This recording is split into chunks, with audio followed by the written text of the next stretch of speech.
Hi everyone, it's Mel. I just got finished a card and I wanted to share it with you. I had fun making this card. I had this image colored a few weeks ago, and I think she's really cute and sassy, this little girl. It's a greeting farm stamp. I forget the name of it. A lot of you probably have it, I'm sure. But I thought she was perfect for who I'm making this card for. When I make cards, I try to make them for whoever's personality it is. I try to like match that a little bit. And if this is not my little sister Caitlin, I don't know what is. So I tried to pick a sassy Cassie, as me and my daughter say, a sassy Cassie girl, and I thought she was perfect for the job. And of course I had to add my purple in. And I just want to share with you, this is my seam binding. If you saw my recent Etsy haul, the seam binding, the crinkled seam binding I picked up. I use that on here. It's like the corally color. And what this card says, if you can't see it, might not be showing up, says 21 and fabulous. And so like I said, I used the seam binding up here, a greeting farm image, and I just want to share with you what I did. I am loving this, and I'm, like everything, late on the train.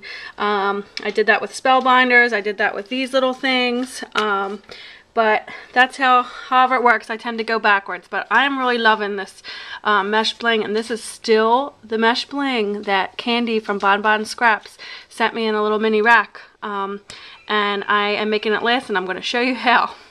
So for this, I just wanted to do a little frame. Sorry, that's my phone ringing. I wanted to do a little frame around the little girl on here, and I'm calling her a little girl. She's a little sassy to be a little girl, but on here what I did was, instead of wasting this mesh bling that I'm hoarding, because I only had a little strip of it, and I have this and a little tiny piece left, but instead of using the whole thing and matting it on this, I used my craft knife, and this stuff it looks hard, but it's so easy to cut through, those of you who haven't worked with it yet. So I basically hollowed out the middle so that way I could use this as a frame, and just did 2 rows all the way around, and it was simple to do, and with my craft knife it cut through it like it just very, very easy. So then I can save this and cut these strips up and still use that because I'm hoarding it. So I really like that because she's real blingy and real flashy, my little sister. So I think that goes with her personality. So I did that. So that's a way to save your bling, and this has just really been lasting. So then I used, these are little thickers, little letters, and these I added my own adhesive to because the adhesive on them is not the greatest. I layered it behind with the purple. This was extra purple scraps I had left over from my little lavender little girl banner that I made. And this little stamps here, this little end symbol says "and also" on the bottom. And this is from, I brought it down to show you, this is from a Stampology set, and it's called, what is it called? I guess some type of alpha. But like all the letters say, like A says amazing, adorable, B best and beautiful. So they all say that in there. So I just used this one down here. And oh, I'm showing you. Here's a picture of, this is my mom, there's me in the middle, and there's my daughter Maya when she was younger, and this is my grandma.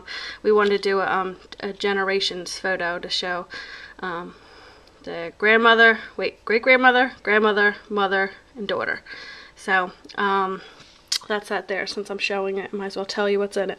But anyway, back to the card, and then I had a little, this is another way to use up your little Michaels, the 49-cent stamps or dollar stamps, whatever you guys get them for. This one said, I wish I had it down here to show you, it said "you are fabulous," but I just stamped the fabulous part to make it go with this because you don't want to say 21 and "you are fabulous," but I guess that would work. But I just wanted to, for this card, say 21 and fabulous, so that's what I did.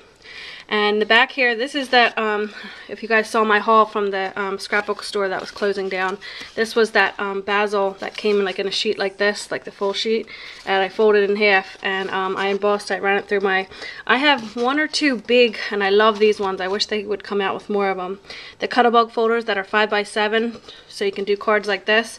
So it fit good on this card, and then the part where it didn't go, I put the seam binding, so you can't even really tell.